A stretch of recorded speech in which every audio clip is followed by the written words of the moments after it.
नमस्कार, स्वागत है आपका आईमा मीडिया में। पश्चिम बंगाल में ममता बनर्जी की अगुवाई में तृणमूल कांग्रेस की सरकार है और सूबे में दीदी का एक छत्र राज है। हालांकि अब लगता यह है कि तुष्टीकरण की नीति के तहत अल्पसंख्यकों के प्रति टीएमसी मुखिया की ममता तथा बहुसंख्यक हिंदू समाज को उत्पीड़न की वजह से उनके साथ से सूबे की कमान धीरे धीरे फिसलती जा रही है। दूसरी ओर भारतीय जनता पार्टी अपनी सोची समझी रणनीति के तहत पश्चिम बंगाल में अपने पैर पसार रही है। संदेश खाली की वारदात ने सूबे की मुख्यमंत्री ममता के निर्मम चेहरे के खिलाफ जनमत तैयार करने का एक बड़ा हथियार दे दिया है और आने वाले लोकसभा चुनाव में भारतीय जनता पार्टी इस मौके को अपने हाथ से कतई नहीं निकलने देगी। बुधवार 3 मई को देश के प्रधानमंत्री मोदी फिर एक बार संदेश खाली के निकटवर्ती बारासात में थे।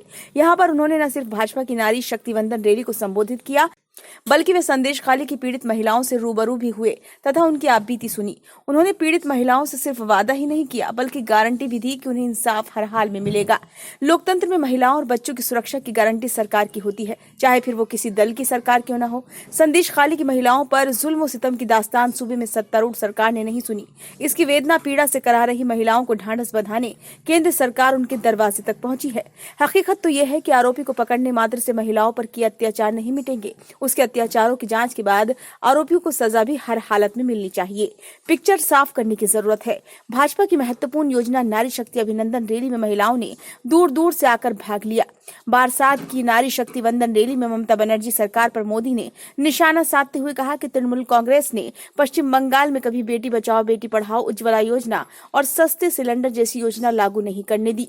सूबे में सत्तारूढ़ टीएमसी को मोदी ने निशाने पर लेते हुए कहा, संदेश खाली में गरीब आदिवासी महिलाओं पर अत्याचार हो रहा है लेकिन सरकार सुध नहीं ले रही है। मोदी ने कहा कि संदेश खाली का गुस्सा अपार है और नारी शक्ति अब टीएमसी का जंगल राज खत्म करने के लिए निकल पड़ी है।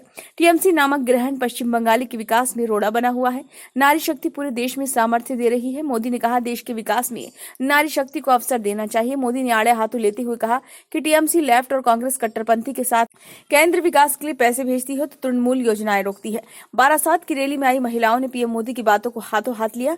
उनके उत्साहित चेहरे और भाव भंगिमा बता रही थी कि अगले चुनाव में वे टीएमसी को हवा में उड़ाकर सूबे की लोकसभा सीटों पर बड़े पैमाने पर कमल खिला देंगी। देखना यह है कि इस बार लोकसभा चुनाव में सूबे की जनता ममता और इंडी गठबंधन के साथ खड़ी होती है या उस पर पीएम मोदी और भाजपा का जादू चलता है। आपको क्या लगता है? आपको ये वीडियो कैसे लगा? यदि पसंद आया हो तो लाइक कीजिए और कमेंट बॉक्स में अपने सुझाव दीजिए। यदि आप आईमा मीडिया की वीडियो पहली बार देख रहे हैं तो चैनल को सब्सक्राइब करना ना भूलें।